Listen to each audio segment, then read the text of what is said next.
Assalamualaikum warahmatullahi wabarakatuh.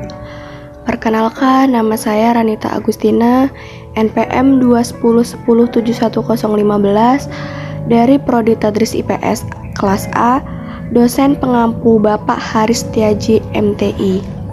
Di sini saya akan menjelaskan tentang materi hardware. Dari pengertian hardware dapat diketahui juga beberapa fungsi dari perangkat itu sendiri. Fungsi utama dalam hardware di sini meliputi banyak hal, seperti dalam hal menampilkan dan menerima input proses, memberikan output, mendukung kerja komputer, serta mengolah informasi atau data yang berada di dalam maupun luar komputer. Dari beberapa fungsi yang saya bacakan, tentu Anda sudah semakin memahami apa itu hardware.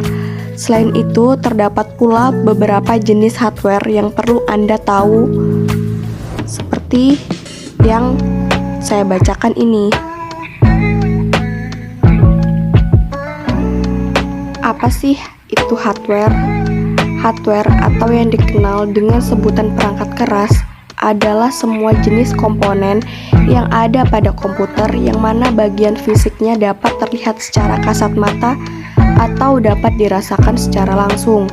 Jadi bisa dikatakan jika hardware adalah peralatan fisik komputer yang berguna untuk melakukan proses input, proses, dan output. Fungsi hardware: 1. Mengolah data atau informasi. 2. Menerima output. 3. Memberi output. 4. Menyimpan informasi maupun data. Jenis-jenis hardware dan contohnya. Perangkat input.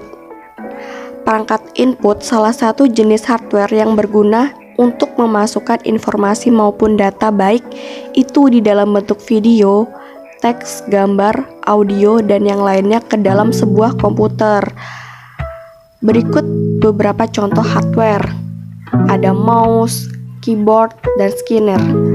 2. Perangkat output merupakan jenis hardware yang berguna dalam menampilkan informasi dan mencetak hasil input data yang user lakukan.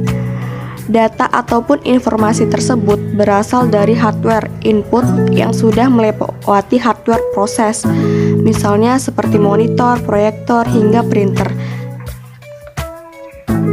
Contohnya ada monitor, printer, proyektor LCD. Dan ketiga, ada perangkat proses.